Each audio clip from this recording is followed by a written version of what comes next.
What's up, guys? So it's been a while since I've done a talking point video, and I've been thinking about a few things lately, so I wanted to talk about this weird one, and I'm certain this one's going to inspire a ton of comments because there are still a lot of people that like to use the shelf.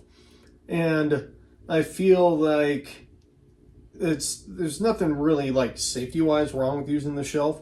I just don't understand why it's still worth using in general. I personally pretty much never use the shelf anymore, and I think there are a few things I do with my anchors specifically that make using the shelf a little bit of just extra faff in the system in general. So first things first, let's just cover the basics so that way everyone knows what I'm talking about.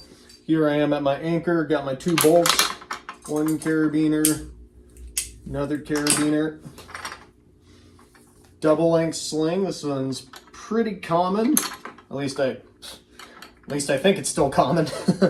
Super long little V right here, and I can pull this up in my direction of pull, do a number of wraps. I did a few extra wraps in the 8 just to make the master point a little bit higher. That's the master point right there. And then with the shelf, I can grab this strand from the top of this leg of the anchor, and I can grab this strand from the other leg and clip it. And then you see how I have a locking carabiner on top right there. I can also do the same thing on the other side. So I can grab the bottom leg of each anchor, and then I can essentially have a top shelf and a bottom shelf. So right there, that's 3 different points that I can clip into this anchor that's still serene and all that stuff. You want to avoid clipping just straight down the V like so, because that's not a redundant clip-in. So if this carabiner comes unclipped for whatever reason, I can just lose myself out of the anchor. There we go. Lose myself out of the anchor entirely. The one main exception to that rule is the monolithic anchor. So if I'm wrapping a sling around a tree or around like a boulder or a big rock horn, something like that, I'm going to use this as my example. If this sling is around a tree right here, I'll tie the ends into a knot like you do. And the same thing applies for cord. And then now I have this one double loop, or I have these 2 loops around the tree. And then this is my master point. Where'd the gold carabiner go? I'll keep on clipping the gold carabiner to the master point here. And then if I were to clip the top strand of both sides above the knot like so, while the sling is still going around the tree, I don't actually know if I'm in both strands. So if this strand gets cut for whatever reason, I may pop right out of my anchor. And so if we're dealing with monolithic anchors, you actually have to clip the right side of the knot or the left side. You can get, again, either side. And now if a strand does get cut, you know for certain that you're locked into both strands of that anchor. So essentially in either anchor setup, you get the master point in left or right side or top or bottom side of the shelf. So it gives you 3 different areas to clip into. And everyone loves it because they're like, oh, I can keep everything super organized. So I've seen people do stuff like clipping themselves into the shelf right there. And then maybe they belay off of the anchor or the master point right there. I've also seen it flipped around. If you are going to clip yourself into the shelf here and belay off the master point, a few considerations are how big your stance is. That's probably the biggest thing. So if I have to be super tight to the anchor, one is I should have constructed the anchor differently, but either way, if I have to be super tight to the anchor, having a few extra inches here and then belaying off of that is really going to limit the amount of rope I can pull up. And that is a classic beginner multi-pitch mistake where people put themselves too close to the anchor or they build their anchor too low, and then they can't give an effective belay to their partner seconding up. And so in that case, you might want to actually flip it. So I can clip myself into the master point down here, and then I can choose to belay off of this shelf. And what that does is I'm held a little bit lower than the anchor, lets me maybe be in a lower stance, so that way this ATC is closer to like eye level. And then when I belay through, I save myself an extra 4 inches, and it allows me to pull more rope through and actually save energy. A lot of people don't realize how much energy they will burn if they have sloppy technical systems like this. Now I can say my go-to is definitely clove hitch into the master point, and then I belay off of the master point. Just like that. No thrills, no fluff, just good solid action. And it harkens back to really a lot of other stuff that I've said in all of my other videos. In particular, stuff about having really tight anchors. This one, for example, is even more tight than it. If I wanted to tie the absolute loosest thing I could possibly do, I would tie an overhand. Look at how low this whole thing is, especially if my stance is here, and especially if it's not super big. This is the problem. If I have a big ledge right here, and the anchor is more like this, and I'm like way out here belaying off camera, then it doesn't matter as much. And that's when you can get away with the more sloppy setups. But you will really learn everything you know or don't know about anchors when you're in a vertical setting, or if you have a really small ledge. And if you keep on multi-pitch climbing, it's going to happen at some point. Going back to pretty much every other video I've ever made on my channel, I want to make this smaller. And there are a few easy ways to do that. You can use an alpine draw to just have less material right here. What I often do is I'll keep on using double length slings, and I'll just pass this through, which automatically takes up a ton of space, and I equalize them together right here as high as possible, and then I'll just give it a good number of wraps. I don't do exactly as many as I know I could jam in there because I want a little bit of space in my master point just to work. So right there, you can see the difference. It's way higher now. And just by making this anchor higher at a tight stance, I all of a sudden actually have secure feeling being clipped into the anchor. So if I do this, it doesn't matter what you use to clip in with. Now you can see this is so much higher. So I can literally lean back on this really comfortable ledge. When I belay, I mean, I could still actually use the shelf if I really wanted to. There you go, look at that. Super high. But with how close these bolts are together, with how the carabiners are aligned, now it doesn't matter if I belay off the master point because I can just pass the rope in and still have a decent amount of rope pulling power from this with this higher anchor. If the ledge happens to be bigger, then I'll just widen the length of my clove hitch, which this is the reason why I use a clove hitch, because I have a lot of big ledges, and now I can go way off the camera, way longer than any sort of personal anchor system, essentially have all the space I need. And now I can pass the rope in and then belay from whatever direction, and it doesn't matter. But it's a good habit to get into, just having those anchors as small as possible. Most of the time, since I work in California, we build a lot of trad anchors here, so that's 3 pieces instead of 2 bolts, and I still am able to use double length slings in my anchors because I'm careful about where I put the cams, place them really nice and close together in good cracks, and I can equalize all of them with just a single double length sling. And that has the added value of not only keeping the master point high, keeping it really efficient, but it also helps clients clean. And if they are very new to cleaning anchors, then that's a really good thing. But it also speeds up time when I'm just climbing with friends because they just have a double length sling that they have to deal with. They still don't have to do all the stuff you normally do with cord. By being efficient with how we manage our materials, I pretty much eliminated the need to use the shelf in general right there, and then I can clip everything completely off of this one designated master point that helps keep things very visually obvious. The other argument is sometimes there's not enough space in this master point. I find that, having just like a little loop, even this big, like a little bit bigger than a quarter, kind of like a silver dollar size, is really all you need for multiple people. It's definitely like enough to fit at least 2 carabiners in. But if for some reason this isn't big enough, well, the new thing that's going around is using the locking master point. So I added one more wrap. Now there's like a super tiny master point. Pull this off right here. My favorite locker to use for a master point locking carabiner in the rock world is a triple action big HMS. So this is a Petzl William triple action ball locker thing. So I twist this open and I can clip this right here and flip it over. And now I've extended my master point. This is the exact same as the girth hitch master point that everyone's all loving right now. And I have my clove hitch right there, lock, lock, lock. And I belay off that same point. So essentially, I just extended my master point. That's ultimately what a girth hitch master point is. It's kind of extending or giving you a solid ring to clip to.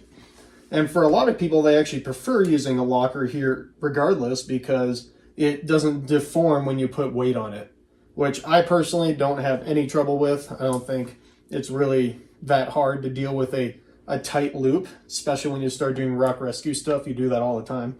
But having a nice wide basket here that doesn't deform when weight is put on it is a pretty nice thing. So when you get up here and then your friend is hooked in on whatever they're going to hook themselves in with. There we go. And they'll be on the same color of rope. And then if we're both sitting on this locker, it's actually pretty easy to remove the ATC because this doesn't deform. Whereas like a more tied loop is a bit more difficult to pull it out. So it is a bit of a balance in my world to keep a little bit of slack in the anchor so that way I can have a nice wide master point like this that I can do anything with, and still having it high up to the anchor. And for this anchor, all I had to do was just add a twist or take away a twist in whatever master point knot I'm tying. Another thing that I'll do, quite a bit actually, and especially when I have a little bit of extra room, it doesn't have to be much, but maybe what I'll do is I'll be up here building my anchor. And I sometimes step and climb like a half a foot above the nice ledge to build my anchor. And I build it all nice, clove hitch myself in, and I'll give myself a little bit of extra slack here, and then down climb the half a foot or so to the actual nice ledge. So if my nice ledge is here, for example, I had to climb up a little extra ways to build the anchor, but then I get those gains later by getting down here and having that master point about the same size as my forehead.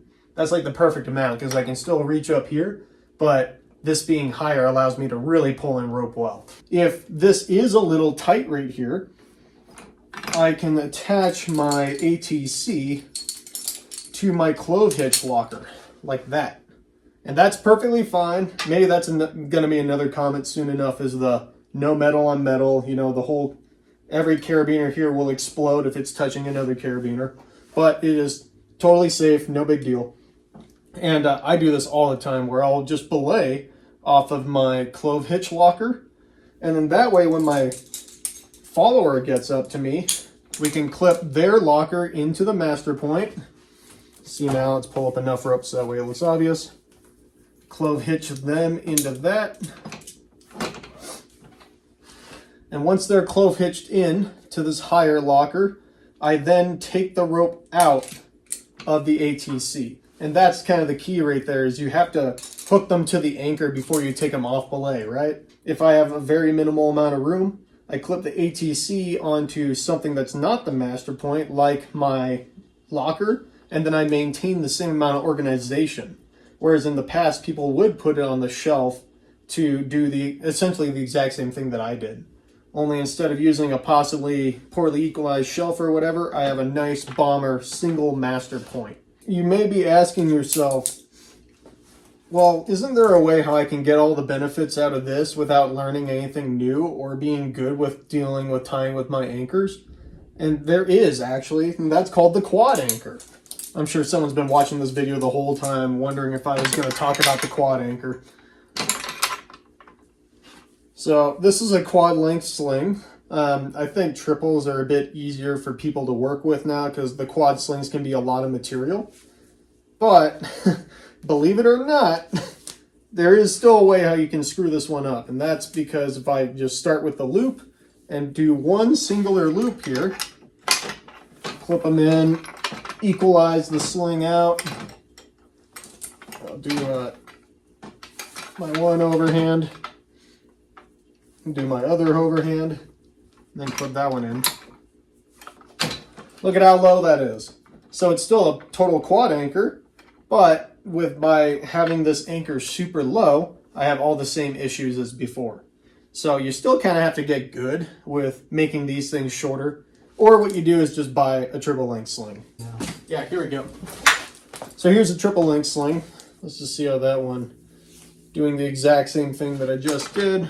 And there you go. Now it's much shorter than the quad sling, right? Going back to, if you just don't want to learn anything new than what you already have, and you don't want to take the time to get good at building anchors so that way they're nice and high, go out and buy a triple length sling, and if you're using 2 bolted anchors, then you can just tie it into a quad. This doesn't require learning anything new. You could turn these overhand knots to figure eights, or like one of them to a figure eight, use up even more material. And then you don't have to learn anything new, so don't worry about that. Well, it's the same amount of benefits as a double length pre-equalized with a locking master point, but it doesn't require the locking master point. And let me show you. So when I do this, I often will do, here you go, I'm clovitched into the top shelf and I'm belaying off of the bottom shelf, just like so. And it gives a bit more of a degree of separation. But also, if I'm like actually weighting this anchor, which I can't weight it all the way, otherwise I'll rip my shelf down, but you can see how there's actually a pretty open V right here. So you don't get the pinching that happens with a pre-equalized anchor. And that'll happen if I could even belay like this if I wanted to. And then after my buddy gets up here, I could easily just switch him on to that shelf. When I'm guiding and I have 2 clients and a bolted anchor, I'll often hook myself up just as before, belay off the other shelf, and then I'll stick either client on either shelf. So client number 2 is on the bottom, client number 1 is on the top most commonly, and they just get their own little anchor that gives them a bit more freedom to move around on the belay stance. If I'm putting 2 clients on the pre-equalized anchor, they're both on that singular master point. So as far as a client care piece goes, using a quad anchor with 2 bolts is pretty nice for them. But of course, living in California, pretty much only doing trad climbing with trad anchors, I go for that 3-piece pre-equalized every time. Going back to the full subject of the video of like, do we really need to use the shelf? Is that really important? Maybe it doesn't matter that much. Maybe I'm going to get someone who's been climbing since the 80s who tells me that this is totally worthless and I use the shelf all the time and blah, blah, blah. And maybe I'll get someone who's been climbing since last year who said, I only learned how to build the quad anchor and that's all I ever use. And both of those outlooks are totally fine. But it is kind of moving into this whole like, what is the point of even using the shelf in the first place, right? And it's already so easy when you're clipping a master point to miss one of those loops. And if you have 3 or more loops and you get 2 of them, that doesn't matter as much. But if you have 2 loops and you miss one, then that could matter, as well as the different thought processes that go into, oh, is it a single point anchor? Is it a multi-point anchor? And if it's one or the other, then I have to clip the carabiner this way or that way. Whereas clipping the master point, you only clip the master point. That's like super easy to remember. So when I'm teaching people these skills and we're like learning a multi-pitch climb or whatever, I don't even bother with the shelf.